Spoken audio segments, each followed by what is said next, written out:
Et pour répondre à ces questions directes, Fouad Kourielou, bonjour. Vous êtes ancien directeur de L'Orient le Jour, le quotidien libanais. Vous signez Liban, état de survie, c'est aux éditions Max Milo, c'est paru en 2025. Alors, ces pourparlers, ils sont différents du format précédent, parce que jusqu'ici, c'était 2 sessions préparatoires. Est-ce qu'ils sont abordés dans la même optique, dans la même logique pour autant ? Alors, il y a une très forte pression sur le Liban, en fait. Les Israéliens ont clairement dévoilé ce qu'ils souhaitent. Ils souhaitent, et l'ambassadeur israélien aux États-Unis en a parlé aussi, ils souhaitent deux axes, si l'on peut dire, un axe politique et un axe sécuritaire.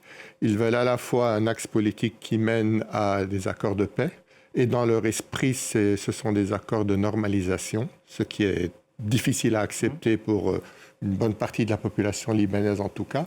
Et le deuxième axe, c'est l'axe sécuritaire, c'est-à-dire en fait les armes du Hezbollah et maîtriser la situation sécuritaire au Liban. Le grand risque pour le Liban, en fait, c'est de se retrouver dans le déséquilibre militaire actuel, de se retrouver à la merci des desiderata israéliens. Là, en ce moment, il y a une très forte pression militaire israélienne. Il y a un quasi-consensus avec les États-Unis et sous la pression américaine pour épargner Beyrouth, mais pas le reste du pays. Le reste du pays, et particulièrement le sud, est soumis à une pression militaire très forte et il y a une avance des troupes israéliennes vers le cœur du Liban sud, de ce qu'on appelle la ville de Nabatiyeh, qui est en fait le cœur de la région chiite, si on veut, et qui est à quelques kilomètres de Saïda, qui est la ville principale du sud du Liban, si on peut dire. Donc, la situation militaire est en train d'évoluer, pas rapidement, mais en tout cas de manière assez accentuée, avec des destructions énormes. Donc voilà, le Liban est sous une pression très forte. Et en fait, il y a il y a un dilemme, parce que soit le Liban va aller dans le sens d'Israël, mais au risque d'une déstabilisation intérieure. Et c'est ce que le président libanais et le Premier ministre disent depuis 1 an, c'est que nous voulons avancer.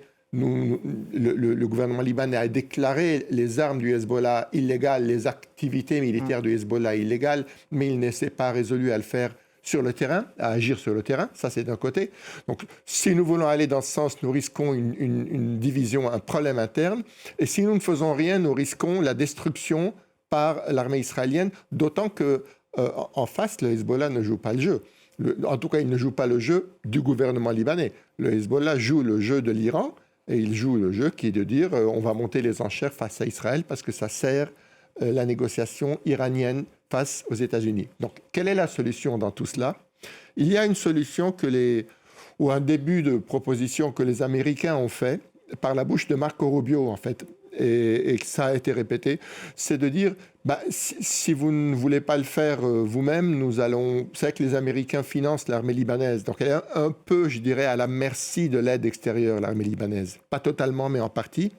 Les Américains proposent de sélectionner certaines unités de l'armée, de les former, de les armer, et d'en faire l'instrument de... peut-être pas une répression, mais en tout cas un début de mesures sécuritaires plus fermes envers le Hezbollah. C'est-à-dire si l'ensemble du gouvernement libanais ou du pouvoir ne veut pas aller dans ce sens-là, eh bien ils sont disposés à le faire eux-mêmes en poussant une partie de l'armée dans ce sens-là. Ce qui veut dire en fait que le Liban risque d'aller vers une confrontation interne. Sur cette pression faite pour justement affaiblir aussi le Hezbollah, ce qui est intéressant de noter, c'est que le Hezbollah, vous le rappeliez en filigrane, est contre la tenue de ces négociations directes aussi.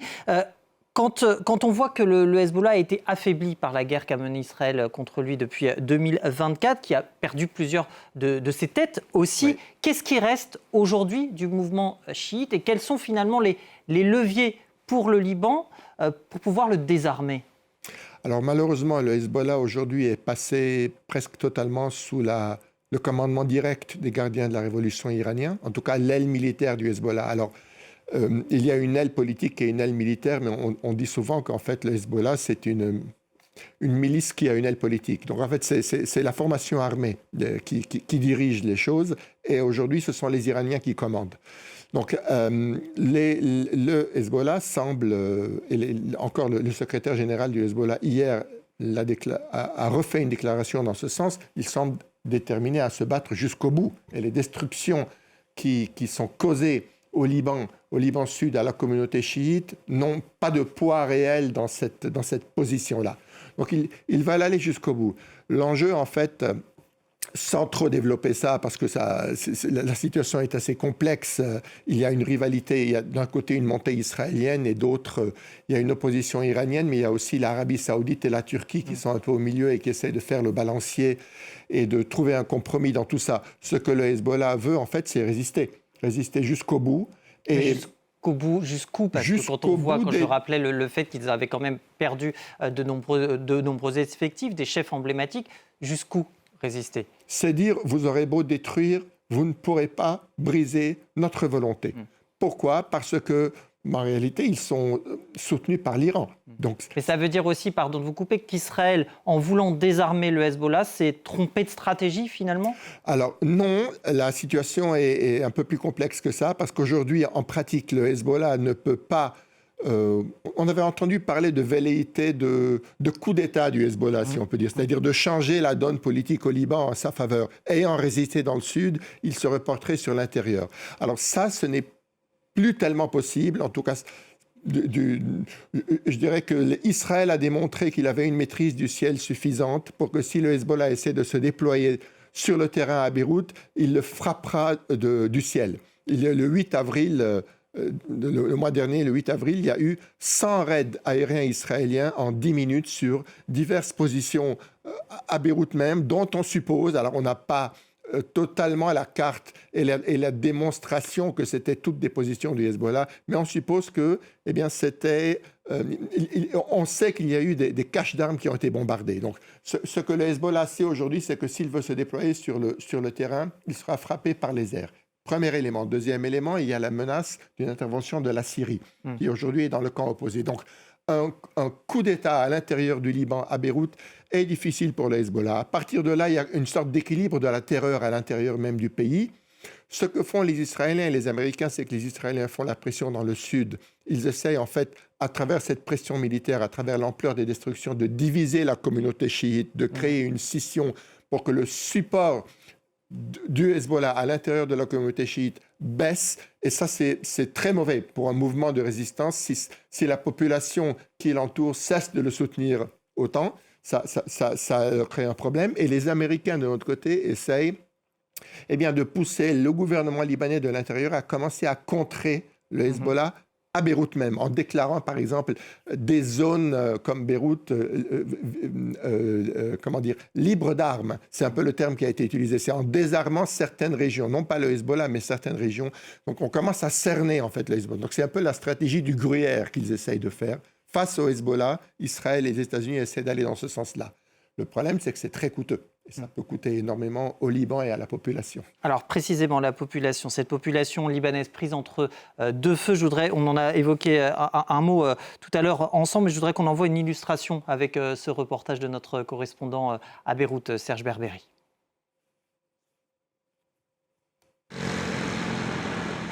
Dans ce studio du centre-ville de Beyrouth, Roula Nassor enregistre presque chaque jour des podcasts politiques sur la guerre.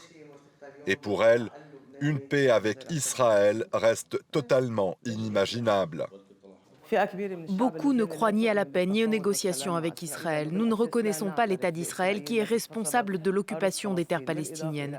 Comment négocier alors que les bombardements continuent? Il y a des morts chaque jour et le sud du Liban est dévasté. Dans une partie de la communauté chiite, l'idée même d'une paix ou d'une normalisation avec Israël reste une ligne rouge. Au centre-ville de Beyrouth, Maha vit aujourd'hui dans un local abandonné avec d'autres déplacés du sud Liban. On a longtemps souffert. Israël nous bombardait presque tous les jours. Il y avait aussi les bombes sonores, c'était terrifiant, vraiment terrifiant. On n'a jamais eu un moment de répit. Alors oui, c'est sûr, nous sommes contre la paix et contre les négociations directes avec Israël. Si les Israéliens veulent vraiment la sécurité, alors qu'ils commencent eux-mêmes par faire un pas, qu'ils montrent leur bonne volonté en se retirant de nos terres, en prouvant qu'ils veulent réellement la paix, qu'ils ne veulent plus de guerre. Mais ailleurs dans le pays, certains soutiennent ouvertement les négociations voulues par le président Joseph Aoun. Fadi Bittar partage cette vision. Pour ce vendeur de voitures d'occasion, le Liban doit désormais tenter une autre voie. Bien sûr qu'on a besoin d'un plan de paix avec Israël, avec des conditions telles et telles qui vont être décidées par le président, les autorités libanaises, etc. Est-ce qu'il y a une autre solution pour avoir une stabilité, pour que les investisseurs viennent au Liban? Non.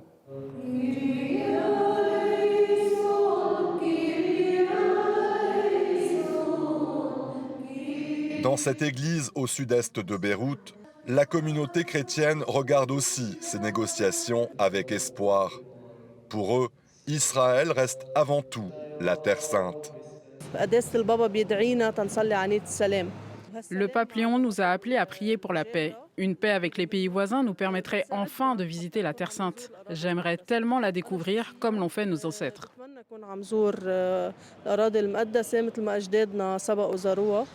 Après des années de crise et une nouvelle guerre dévastatrice, une partie des Libanais aspire désormais à tourner la page des conflits. Mais pour d'autres, aucune paix avec Israël ne peut être envisagée aujourd'hui. Fouad Khouri-Elou, quand on regarde ce reportage, Liban, état de survie, c'est le nom de votre ouvrage. On a l'impression que c'est encore plus vrai aujourd'hui qu'avant. Oui, absolument. Le Liban est malheureusement à l'avant-garde du conflit.